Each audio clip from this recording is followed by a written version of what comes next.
al segundo día de la jornada. Eh, Esta vez, bueno, siguiendo la- la- el programa, nos acompaña el doctor Mario Amoretti Pachas, quien todos conocemos, ¿no? Catedrático, profesor universitario, juez penal, docente y abogado, ¿no?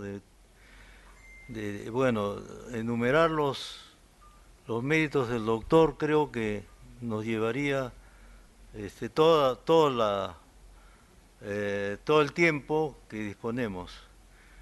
Entonces, sin más preámbulos, lo dejamos al doctor Mario Moretti en el uso de la palabra. Doctor.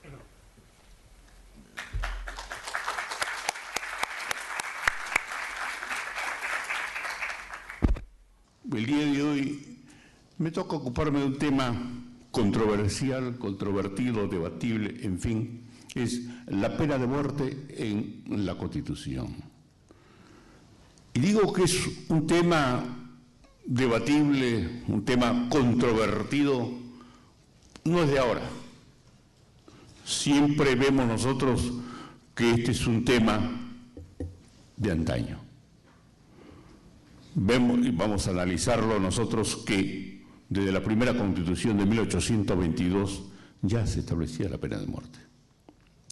Y antes de la Constitución veíamos nosotros cómo y en qué forma se aplicaba esta pena, conocida también como pena capital, como pena contra la vida. Pero conforme ha ido avanzando los años, en lo que respecta a cómo y en qué forma se ha venido aplicando y sobre todo los métodos que se han empleado para implementar la pena de muerte, la horca, la decapitación, la silla eléctrica, la cámara de gas, la inyección, en fin, vemos una serie de modalidades que se han venido llevando a cabo para los efectos de que esta pena se implemente. Se sostiene de que esta pena es ejemplar, intimida, pero en la práctica vemos nosotros que esto en realidad no es cierto. Y tan es así que no es cierto porque en algo me adelanto en este momento.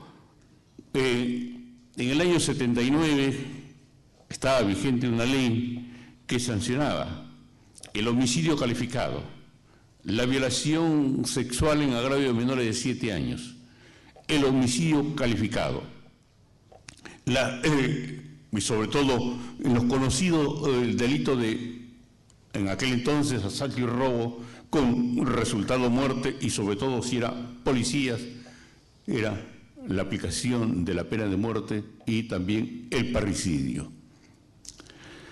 Sucedió que en esa época se produjeron 4 fusilamientos, porque eran la implementación de esta pena, el método que se utilizaba era el fusilamiento.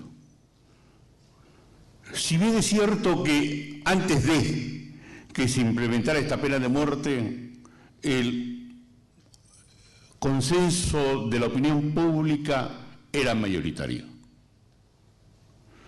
Y recordan, algunos podrán recordar que en aquel entonces, en el año 79, las consultas a la opinión pública fueron disminuyendo y casi una gran mayoría estaba en contra de la pena de muerte. Porque siempre se pensaba, pobrecito, a lo mejor es inocente, y dio lugar a que la Corte Suprema, por unanimidad, disponga 5 penas de muerte. Y justamente dentro de estas penas de muertes se dice, se comenta que 2 de ellos fueron fusilados siendo inocentes. En la última pena de muerte que se dispuso por la Corte Suprema fue de Solón Poma, que había sido guardaespaldas de Odría y había llevado adelante un asalto y robo, ahora un robo agravado, en contra de una persona que vendía periódicos El Comercio en Balconcillo. Le sustrajo 21 soles y se le siguió el proceso y fue condenado a pena de muerte. Frente a esta situación y sobre todo con los antecedentes de 4 fusilamientos en formas consecutivas, el gobierno se reúne de emergencia, puesto que la opinión pública ya estaba en contra de la aplicación de esta pena y dicta un decreto ley derogando la pena de muerte. La ejecución se iba a llevar a cabo a las 6 de la mañana del día siguiente, porque la reunión del Consejo de Ministros fue antes de la medianoche y Solón Poma se salvó. Fue a partir de ese momento del año 1979 en la que la pena de muerte se dejó de aplicar para los delitos comunes. Y sobre todo, en aquella época, para los asaltos y robos con resultado muertes a policías, para los casos de homicidios calificados y parricidio, también para los delitos de violación sexual en agravio de menores. El siguiente.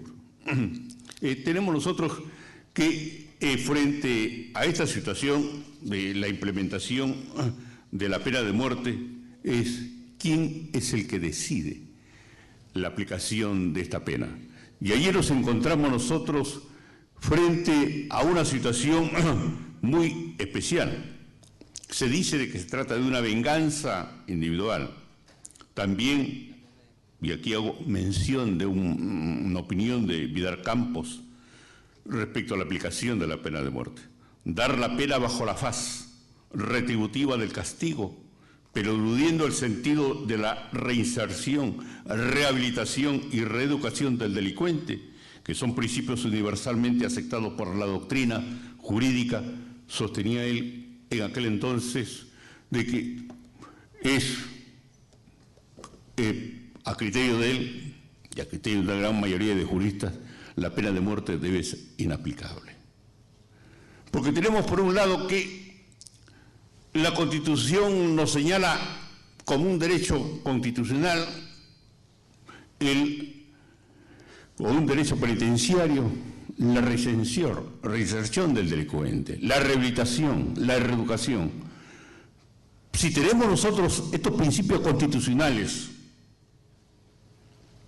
¿cómo explicamos nosotros que el mismo Estado disponga la pena de muerte a una persona cuando estos principios en modo alguno pueden ser objeto en beneficio de una persona que ha sido objeto de una sentencia condenatoria?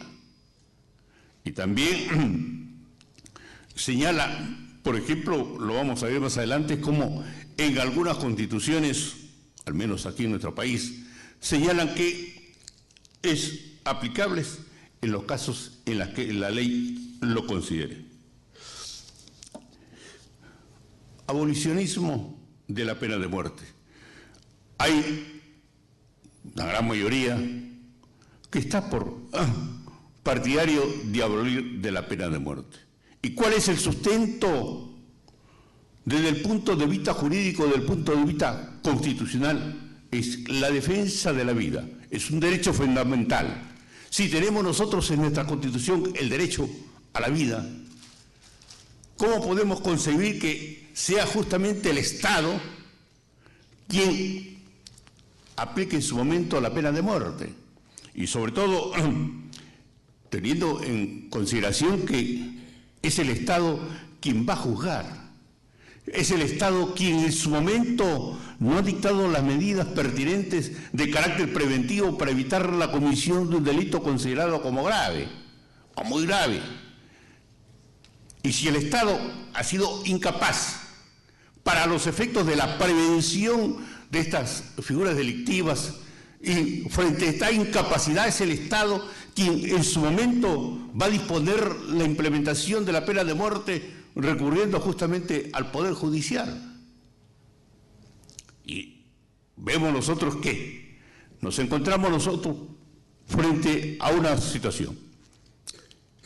Esta pena de muerte intimida, esta pena de muerte atemoriza, sobre todo hemos visto nosotros que en la práctica, en nuestra realidad, la cadena perpetua, la pena de muerte, no intimidan. Y quienes ejercemos de una u otra forma la defensa, podemos conocer cómo los delincuentes, ante una muerte, se hacen un corte de la muñeca. En la medida en que tengan más cortes, han tenido más homicidios. ¿Y por qué llevan adelante esta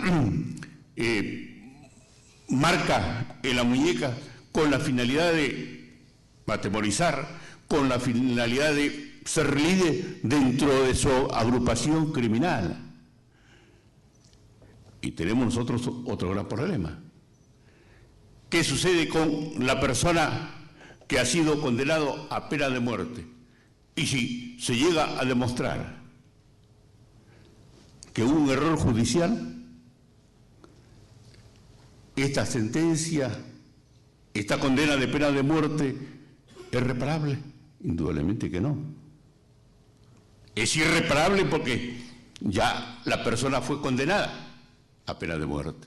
Ya su vida se extinguió y frente a cualquier demostración de inocencia con posterioridad, indudablemente que no hay nadie que pueda recuperar su vida. Hay otros que están a favor de la pena de muerte. ¿Y cuál es el fundamento de quienes están a favor? De que consideran de que esta pena es legítima. Y es legítima porque quienes han cometido delitos graves, sobre todo quienes han atentado contra la vida de otra persona o han violado a menores de 10 años o 7 años, como fue en su momento, y le han causado la muerte, merecen que se les aplique esta medida. Se dice que es la mejor pena que se le puede imponer a una persona porque es un peligro a la sociedad. La sociedad se protege justamente dando muerte y extinguiendo la vida de un delincuente de esta catadura. Y lo vemos nosotros en las encuestas que se llevan adelante para los efectos de implementar la pena de muerte. Y cómo los políticos o algunos políticos nos sacan a relucir para la época electoral la implementación de la pena de muerte para delitos considerados muy graves y sobre todo hemos sido testigos no solamente en esta última elección sino también en las anteriores, en las que ofrecían que de llegar a ocupar tal o cual cargo lo primero que iban a hacer es implementar la pena de muerte en nuestra legislación. Y vamos a ver más adelante que esto no es posible. Pero es lo que podríamos considerar nosotros un imposible jurídico. Pero políticamente da réditos para los efectos de conseguir una mayor votación. Y sobre todo, conforme lo vamos a analizar más adelante, la pena de muerte ha estado tipificada en las constituciones por delito de traición a la patria y homicidios calificados.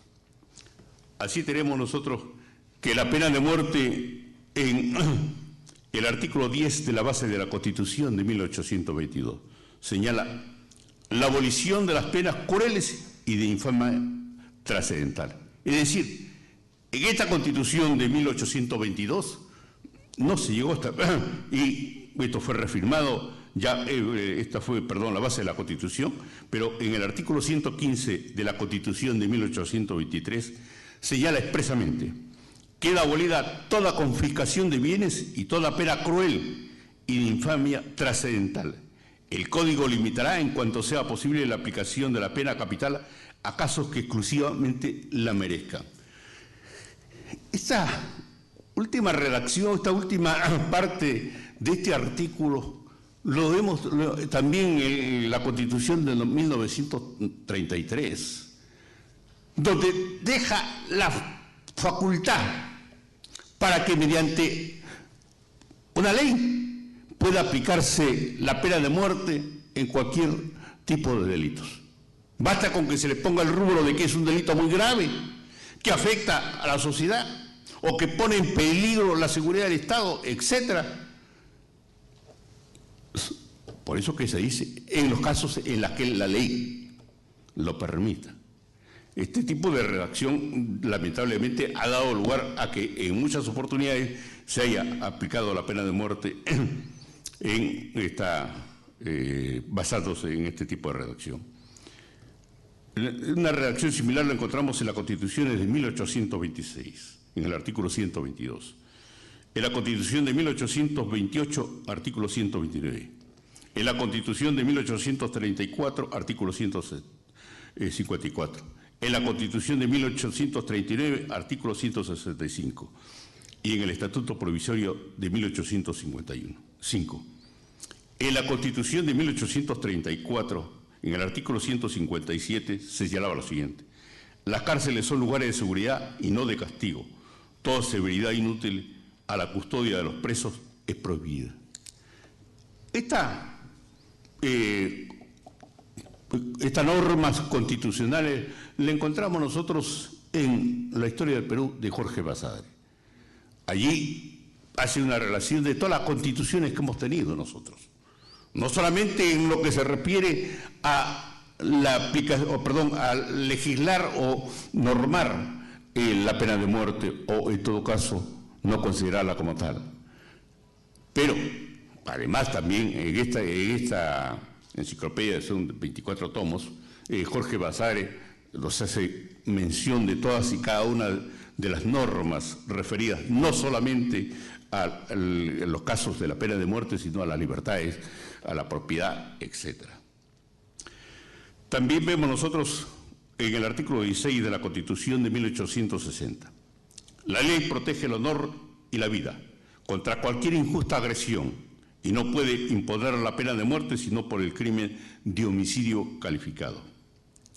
El artículo 15 de la Constitución de 1867. La vida humana es inviolable. La ley no podrá imponer la pena de muerte. El artículo 21 de la Constitución de 1920. La ley protege el honor y la vida contra la injusta agresión y no puede imponer la pena de muerte sino por crimen de homicidio calificado y por la traición a la patria en los casos que lo determine la ley. Encontramos nosotros en estas constituciones lo siguiente: que no solamente se le faculta a que se legisle respecto a imponer la pena de muerte en los casos de homicidio calificado o traición a la patria. Y traición a la patria no es como lo vamos a ver más adelante en la Constitución, en la que se hace mención en forma expresa traición a la patria en caso de guerra, que es cosa muy distinta a que se diga traición a la patria en forma genérica, porque tenemos nosotros diversos artículos en el Código Penal que tipifican el delito de traición a la patria. Veamos nosotros, por ejemplo, con lo que está en discusión en estas últimas semanas, respecto a decir que la revelación de secreto no es un delito de traición a la patria. Es como si dijéramos nosotros en este momento el homicidio no es un delito contra la vida, el cuerpo y la salud.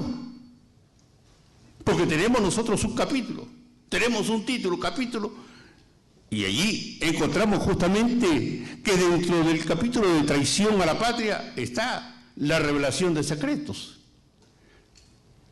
La pena indudablemente es de 5 a 15 años, pero aquí la Constitución hace mención en esta época, en el año 1860, 1867 y 1920, en los casos en los que la ley la determine, precisando que se impondrá la pena de muerte en homicidios calificados y traición a la patria. Luego vemos nosotros que en el artículo 54 de la Constitución de 1933, la pena de muerte se impondrá por los delitos de traición a la patria y homicidio calificado y por todos aquellos que señale la ley. Artículo 235 de la Constitución de 1979. No hay pena de muerte, sino por traición a la patria en caso de guerra exterior. Artículo 140 de la Constitución de 1993. La pena de muerte solo puede aplicarse por delito de traición a la patria en caso de guerra y el de terrorismo conforme a las leyes y a los tratados que el Perú es parte obligada. Vemos nosotros que en la Constitución de 1933 se dio esta facultad abierta en esta norma prevista en la Constitución en el artículo 54, y digo que es abierta porque dice, y todos aquellos que señalen la ley. Ya vamos a ver nosotros más adelante que si bien es cierto en el Código Penal de 1924 y en el Código Penal de 1991 no se fijó como pena, valga la redundancia, la pena de muerte. Pero sí se dictaron leyes a partir del año 1933. Leyes o decretos leyes en la época de la Junta Militar de Odría, en la época de la Junta Militar de Velasco Alvarado, en la época de la Junta Militar de Morales Bermúdez. Vemos que se dictaron una serie de leyes para los efectos de aplicar la pena de muerte. Y se condenaron a diversas personas, tomando como sustento justamente esta parte en la que en la Constitución de 1933 en forma abierta se daba la posibilidad, no solamente para traición a la patria u homicidio calificado, sino para cualquier otro caso en la que la ley lo consideraba pertinente. Sin embargo, ya en la Constitución del año 79 precisa que solamente es por traición a la patria en caso de guerra exterior. Y vemos nosotros que la Constitución de 1993, la que nos rige, precisa traición a la patria en guerra exterior y el de terrorismo, conforme a las leyes y a los tratados en las que el Perú es parte obligada. Y aquí se dio la facultad, o sea, en esta legislación aprobada mediante referéndum o en el Congreso Constituyente, donde se señalaba de que en el caso de terrorismo también podía aplicarse la pena de muerte. ¿Y por qué se dio esta facultad para que mediante una ley de terrorismo se aplique la pena de muerte? En principio se dio la ley 25.475 respecto a la ley de terrorismo, y ahí la máxima pena era cadena perpetua. Pero producida la detención de Polay y de Abimael Guzmán, Fujimori hizo una consulta a la Corte Interamericana. Una consulta, ¿por qué? Porque hay un artículo 4 de la Convención Americana que prohíbe terminantemente aplicar la pena de muerte en los casos en los cuales el país los haya abolido. El Perú abolió la pena de muerte en delitos comunes en el año 1979. Y por lo tanto, al absolverse esta consulta, se le precisó al gobierno de Fujimori que no podía implementar la pena de muerte. Él sostuvo, dentro de la consulta, que si podía verificarse un retiro parcial de la Corte Interamericana para los efectos de implementar la pena de muerte en caso de terroristas. Y la Corte Interamericana le dijo, se va usted se va el Perú totalmente de la Corte Interamericana, pues no hay denuncias parciales. ¿Se van totalmente o se quedan? Pero de ninguna manera hay una denuncia parcial. Y es más, se acciona esta consulta y se precisa que quienes han dejado de aplicar la pena de muerte no la pueden volver a implementar, y esto es violación de los tratados internacionales, violación de la Convención Americana, y sobre todo, se dice, no solamente se dice, sino que se establece y se precisa en varias consultas que se llevan a cabo por parte de otros países que la Corte Interamericana está facultada para iniciar las acciones pertinentes a fin de sancionar al país que dejó de aplicar la pena de muerte y la vuelva a implementar. Y allí que sostener, como algunos políticos lo han sostenido en estas últimas elecciones, de que van a legislar a fin de que se aplique la pena de muerte para los violadores de menores de 10 años. Esto es un imposible jurídico. Porque ya se absolvieron consultas sobre este particular.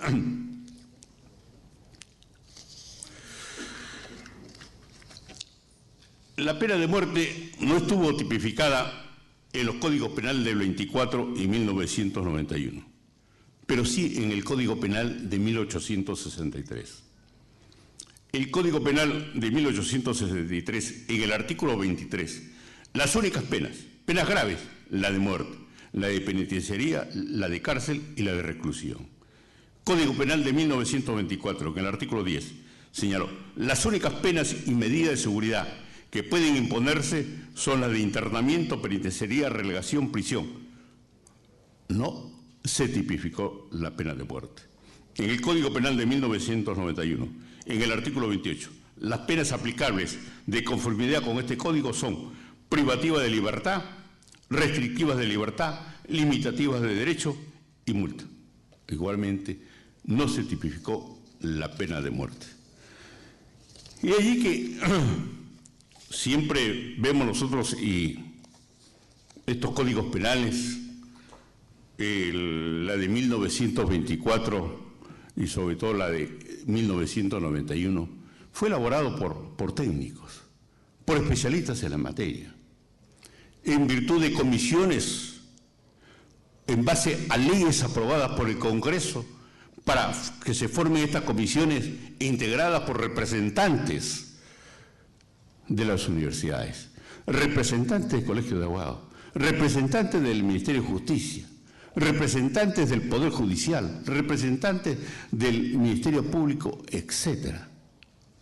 Y no como se ha pretendido hacer con este código que ha sido elaborado últimamente y que se pretendió promulgarla en este último Congreso, donde en principio había 646 artículos. Posteriormente aparecieron con 701 artículos en una semana, cuando estaba en pleno debate. Y lo lamentable es que allí no intervinieron ningún representante de ninguna de las instituciones antes mencionadas.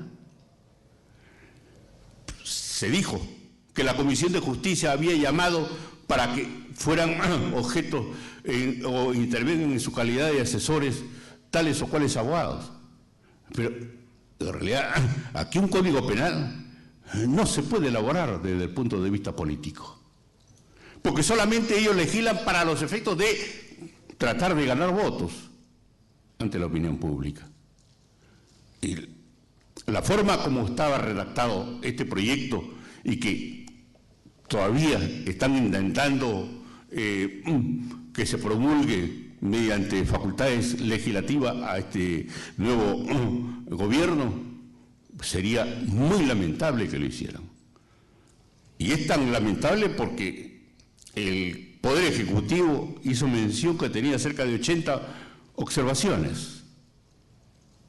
Y ni hay que hablar por decirle de que en el lapso de una semana de que empezara a debatirse, se insertaran más de 50 artículos.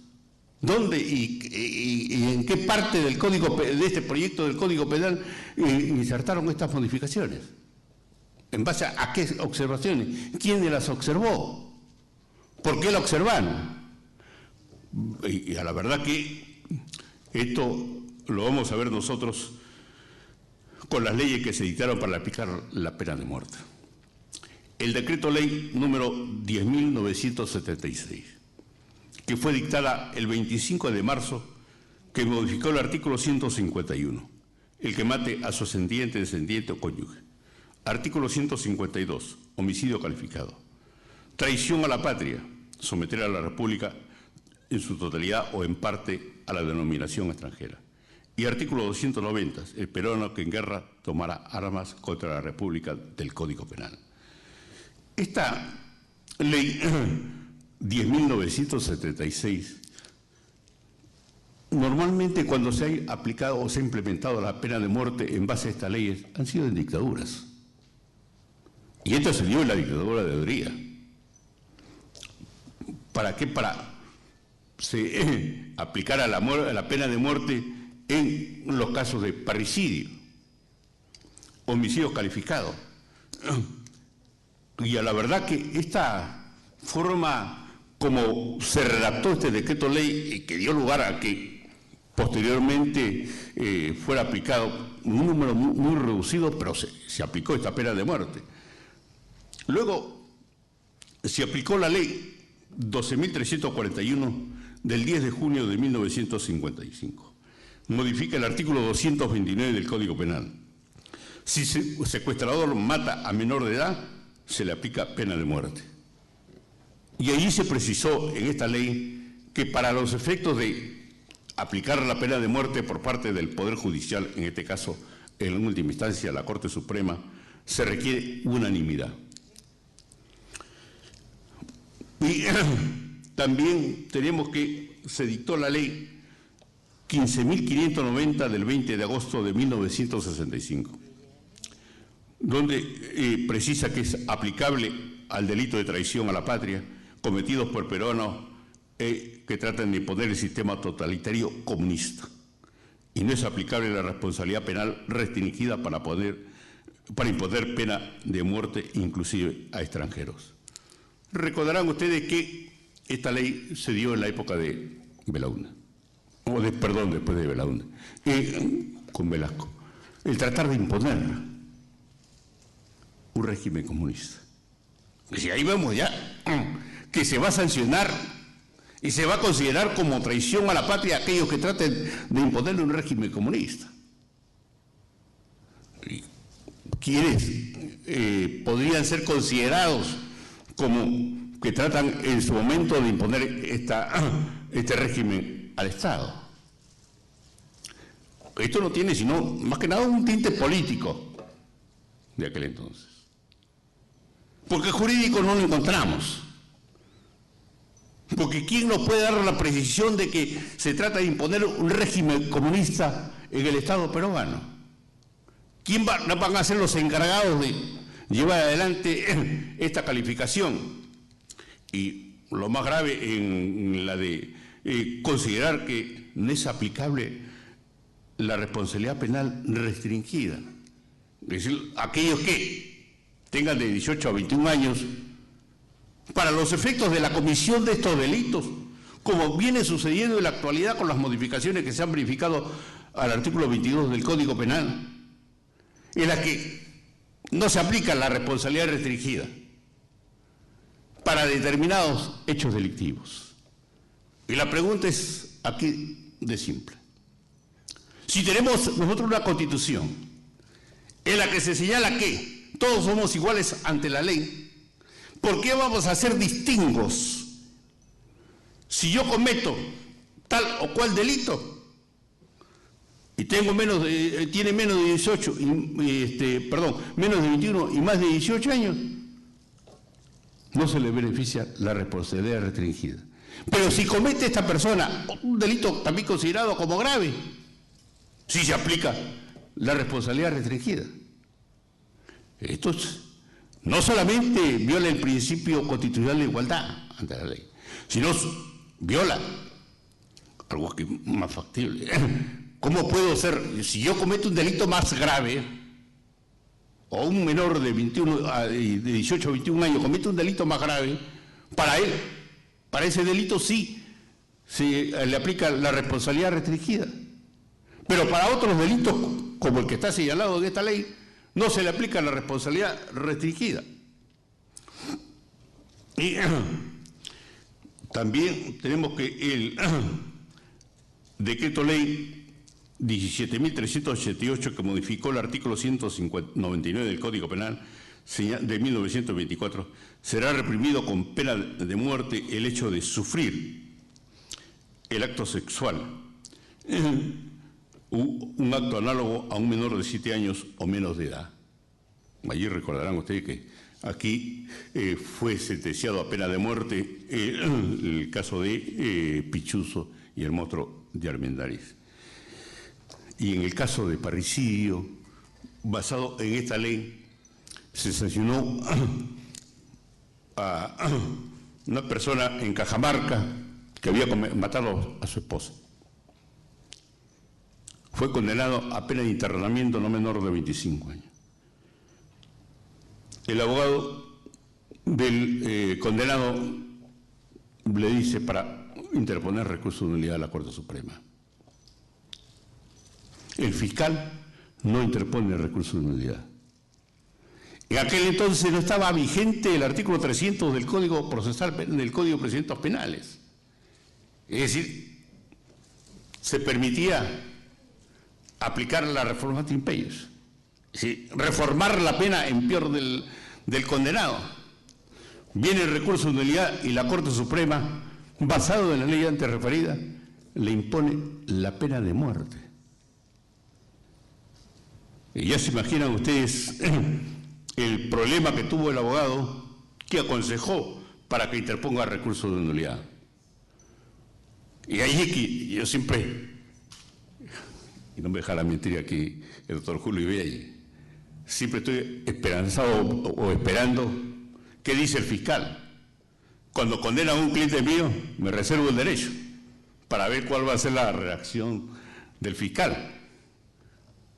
Y de acuerdo a ello, si el fiscal dice estoy conforme, pues yo interpongo recurso de nulidad, pues no tengo nada que perder, mucho que ganar. Puedo conseguir la absolución o puedo conseguir la rebaja de la pena, pero no me la pueden aumentar. Desgraciadamente, cuando se condenó a este hombre en Cajamarca a pena de internamiento número 2 de 25 años, el fiscal se queda conforme y el condenado, por consejo de su abogado, interpone el recurso de nulidad y la Corte Suprema, por unanimidad también, lo condena a pena de muerte. En el 21 de septiembre de 1971, se dictó el decreto ley 18.968, que modificó el decreto ley 17.388, dejando subsistente la pena de muerte en los delitos de traición a la patria y homicidio, como consecuencia de rapto y sustracción de menores. En este decreto ley se estableció que en los otros delitos que varía la pena de muerte, se varía la pena de muerte por el internamiento. Algo que llama la atención justamente con la dación de este decreto ley 17.388 es que se penaba con la pena capital para ejemplarizar, lo dice, e intimidar y sancionar. Sin embargo, cuando se dictó la ley 18.968, se sostuvo expresamente que se hace imperativa la aplicación de las penas que cumplan la finalidad penal y social de readaptar al delincuente como obligación legal del Estado y moral de la sociedad a la cual pertenece.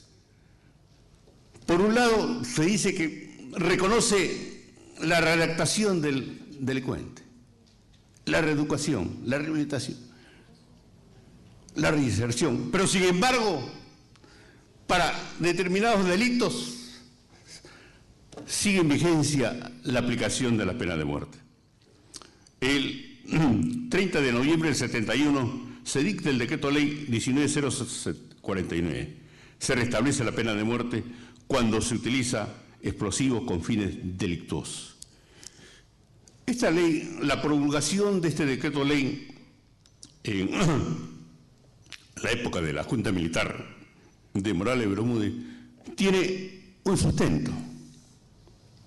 Un sustento porque quisieron atentar contra un ministro. Tiraron un explosivo. No le pasó nada a ninguno de los ocupantes del vehículo en la cual iba el ministro. Pero eso sirvió motivo para que al día siguiente se dictara esta ley y fuera promulgado, condenando a pena de muerte a aquel que utilice un artefacto explosivo. Vemos nosotros cómo, no solamente en la época de las juntas militares, sino también por cuestiones coyunturales o políticas, con la finalidad de pretender intimidar. Cuidado, la próxima vez que alguien utilice un explosivo, pena de muerte. Luego, el 30 de enero de 1973 se dictó el decreto ley 19.910. Se restablece la pena de muerte para el homicidio calificado y para los casos de robo y ataque a miembros de la Fuerza Armada si se produce la muerte del agraviado. Ahí es lo que le decía y le manifestaba yo,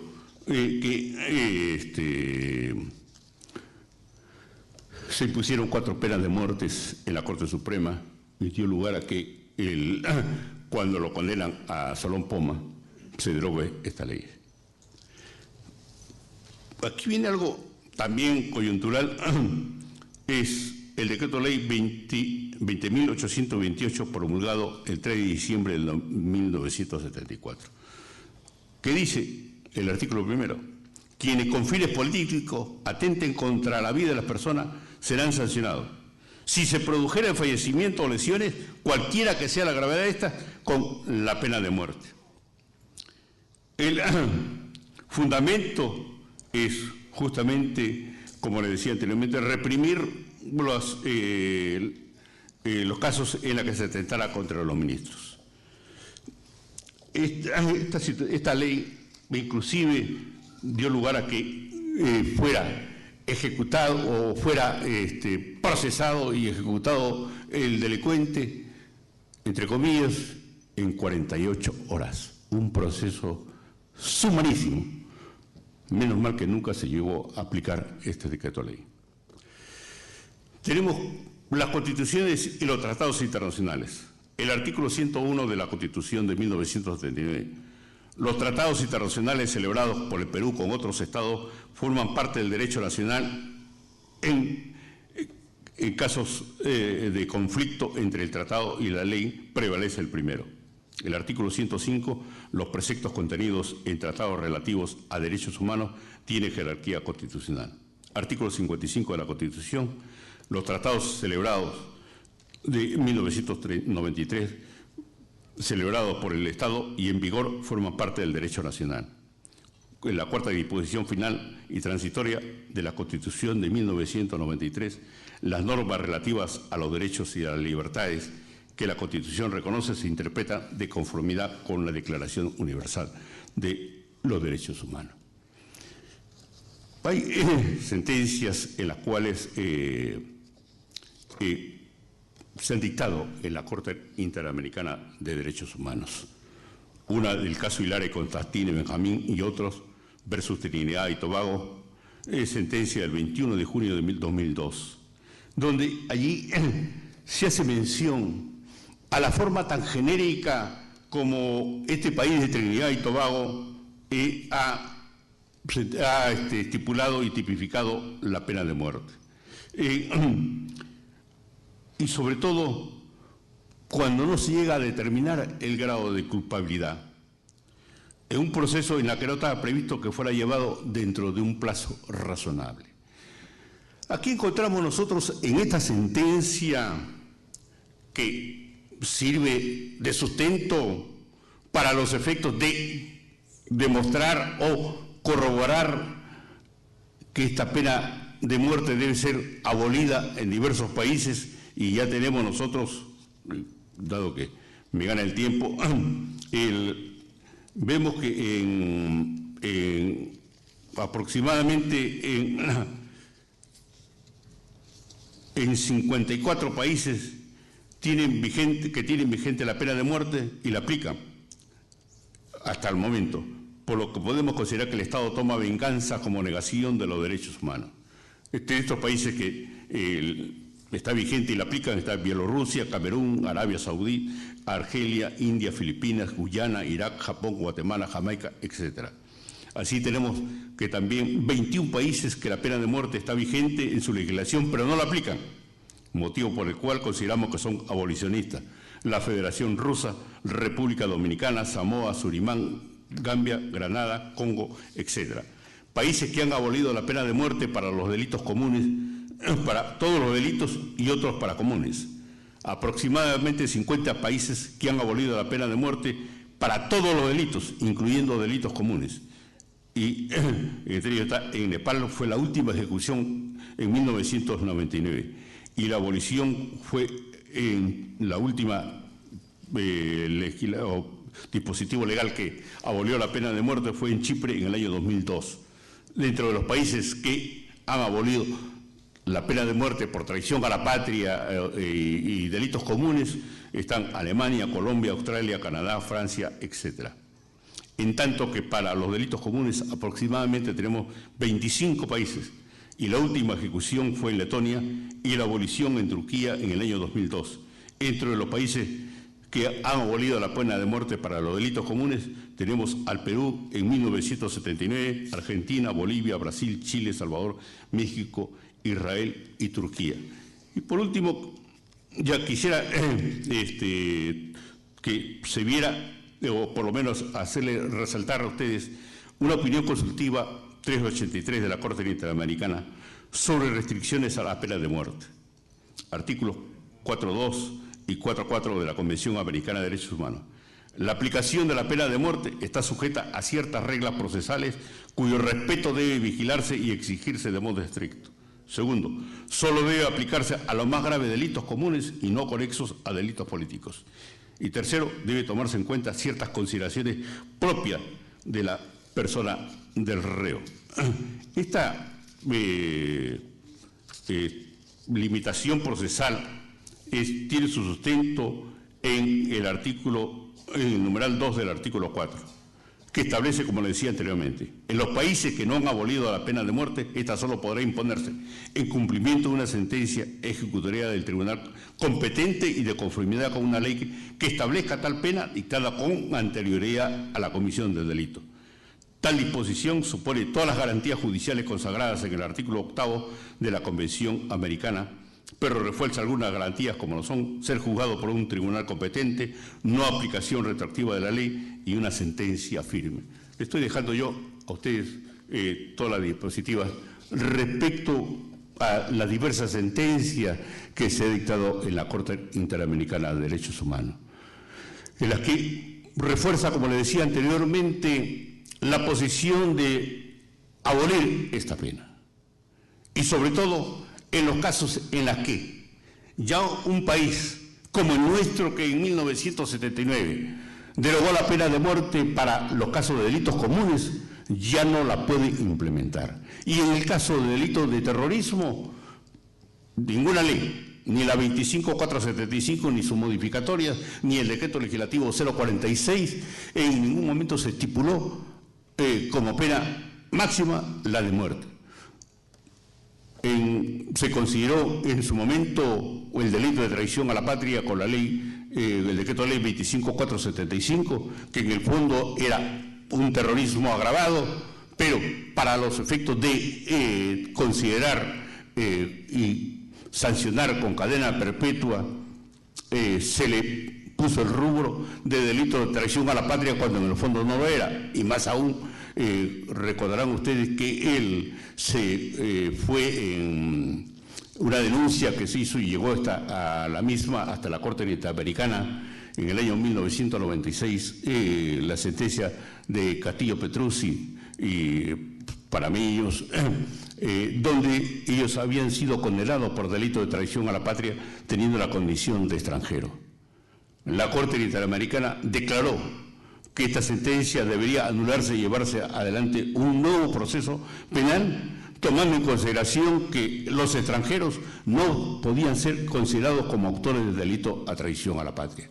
Aquí vemos que muchas, sobre todo modificaciones al Código Penal que se han llevado a cabo en los últimos años, el Código Penal, que tiene 452 artículos, tiene más o menos más de 650 modificaciones. Dicen mucho menos, claro, son leyes, pero que en un decreto legislativo o en una ley modifican 20 hasta 25 artículos del Código Penal. Qué fácil decir, no llegamos a 450 o no se llega a 500, pero en las modificaciones que se llevan adelante en virtud de estas leyes, por ejemplo la 30076 o los decretos legislativos 1194, etcétera, se modifican diversos artículos del Código Penal y muchas veces son incoherentes, contradictorias con las ya existentes, de tal manera que lo único, por ejemplo, está llevar adelante estos llamados delitos de flagrancia.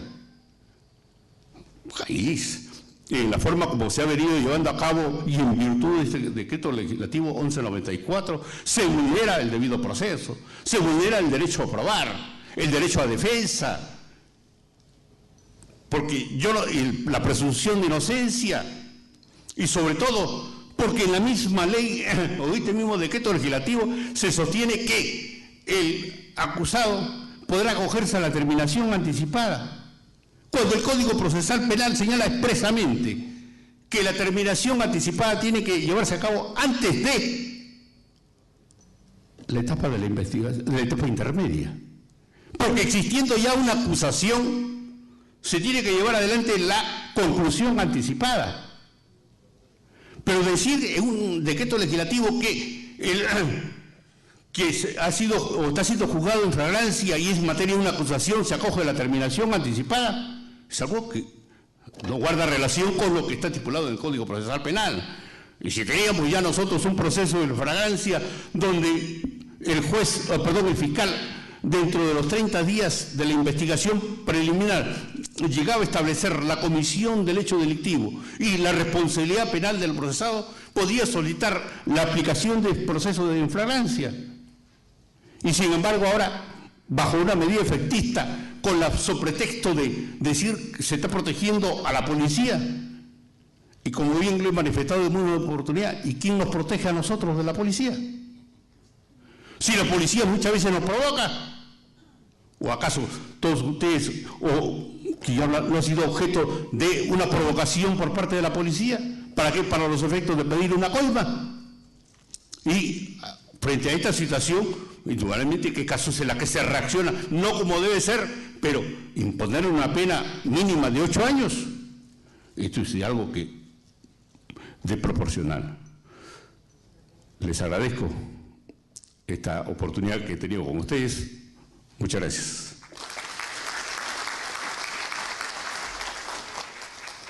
Si hay alguna pregunta del auditorio, abrimos por 5 minutos el debate.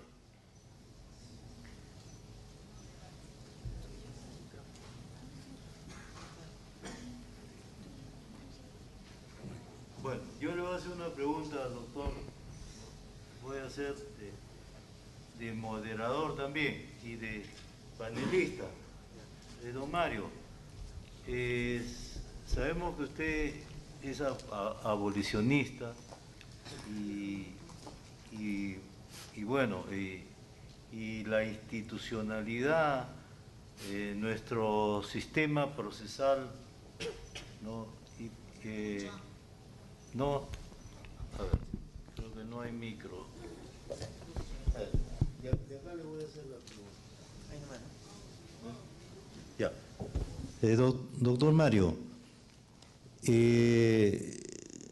yo se lo había dicho ya tras bambalinas, ¿no? En la conversación previa. Yo sí creo que la pena de muerte puede legitimarse, ¿no? Siempre y cuando existan, digamos, las condiciones de un poder judicial, bueno, y de una fiscalía y de una policía que realmente cumplan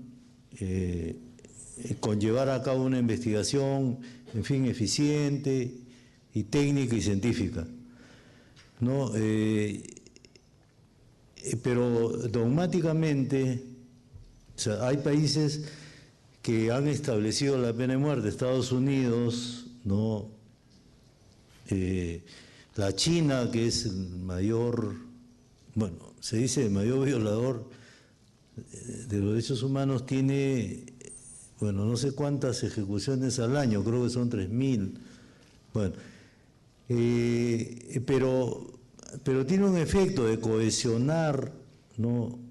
La seguridad en la ley, en el imperio del derecho, ¿no? Entonces, más bien se pierde esta cohesión y se deroga el delincuente, que sí la aplica, porque tienen sus códigos, más bien refuerzan sus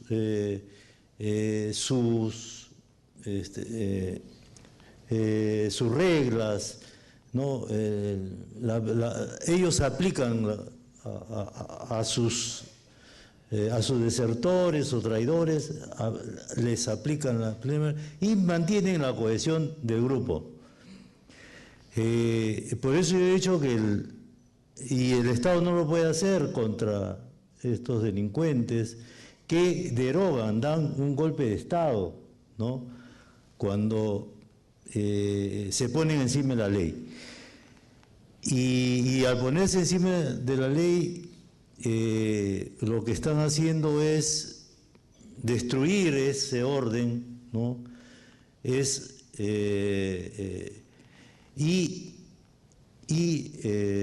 he dicho que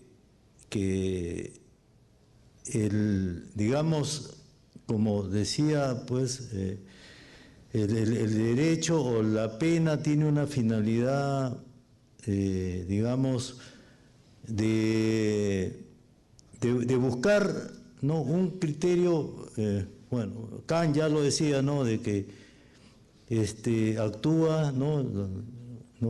Como quieres que actúen contigo, ¿no? Bueno, y yo he dicho que a veces los delincuentes van por el ascensor y los jueces van por el sistema, va por las escaleras, ¿no? Entonces, la pregunta es si se puede siempre mantener los mismos criterios de hace 50 años en la actualidad, ¿cierto? Gracias. No sé si me escuchan. Sí, así. Mire, yo en realidad, si bien es cierto, el fundamento que dirime usted es de tener en cuenta, como le he manifestado anteriormente, pero tenemos nosotros gran problema. Ministerio Público, un Poder Judicial que no tiene el presupuesto, no tiene la logística, no tiene el personal necesario. Estamos con una sobrecarga procesal inmanejable. Y esta es una realidad. Una realidad porque el poder político, lo digo públicamente y lo he escrito yo en un libro que tengo sobre reforma judicial, a los políticos no les conviene darle el presupuesto que le corresponde al Poder Judicial y al Ministerio Público. Porque es la única forma como lo pueden tener en sus manos. Y tratan de protegerse posteriormente cuando dejen el poder. Y otra de las razones por las cuales considero de que la pena de muerte no es procedente, no es aplicable por el error judicial. Lo irreparable de la pena. Pero, ¿a dónde iríamos nosotros frente a una revisión si ya se ejecutó la pena? Indudablemente que pues se puede conseguir la revisión para los efectos de lavar, entre comillas, la imagen del condenado. Pero la vida, no. Recurrir que sea el mismo Estado quien aplique la pena de muerte, considero de que en realidad, en el fondo, como se viene sosteniendo algunos políticos, la imprescriptibilidad de la pena. Y vayamos nosotros a lo siguiente. Si tenemos un artículo 80 del Código Penal y siguientes, donde se señala que el caso, el 84, cuando se señala que el plazo de los delitos cometidos en agravio del Estado y que afecten el patrimonio se duplica. En caso de colusión podemos ir hasta 30 años y aún más con una prescripción extraordinaria. El declarar la imprescriptibilidad de la pena políticamente sirve para aquellos que la sustentan, puesto que es una forma de ganar votos. Para los que piden la pena de muerte es una forma de ganar votos, puesto que quien de la opinión pública hay más de un 60% que está a favor de la pena de muerte. Pero jurídicamente, ya lo digo, si tenemos nosotros que en la Convención Americana, en el artículo 4, señala expresamente que el país que dejó de aplicarla ya no la puede volver a aplicar, ¿qué hacemos nosotros con? Renunciamos totalmente a la Corte Interamericana y ¿quién nos protege de los abusos que se puedan cometer? Si tenemos nosotros que en un proceso penal, la terminación anticipada, si yo voy a ser considerado en su momento que se me van a imponer la pena de muerte, pues que yo como abogado le aconsejo, oye, acógete la terminación anticipada, pues tiene forzosamente que rebajar la pena. Hay tantos beneficios que señala nuestro ordenamiento procesal y constitucional, y sobre todo también en el Código Penal, porque para los efectos de rebajar la pena, atenuarla, pues recurramos a la causa de justificación o a la parte general del Código Penal. De tal manera que ahí podemos conseguir la rebaja de la pena. Yo considero de que esta situación en la que políticamente, en la opinión pública también en su momento está a favor de la pena de muerte. Y esto no es de ahora la discusión, el debate que es sobre la pena de muerte. Y le contaba hace un momento a Julio lo siguiente. Estaba en un debate sobre la pena de muerte y surgió una persona, me hizo una pregunta. Me dice, doctor, ¿usted qué está a favor o en contra de la pena de muerte? ¿Qué haría usted si encuentra que están violando a su hija? Pues si tengo un arma, yo lo mato. Así de simple. Porque ya no actúo como abogado. Ya me olvido de que soy profesor universitario y en su momento ejercí también la magistratura. Actúo como una persona humana. Es una reacción normal y alegaría yo legítima defensa. De tal manera de que tenemos nosotros, que es un tema debatible, que hay quienes están a favor y quienes están en contra de la pena de muerte. Quien habla no es de ahora, lo he dicho siempre, estoy en contra de la pena de muerte. Y el fundamento es lo que le he manifestado anteriormente. Muchas gracias, doctora. Gracias.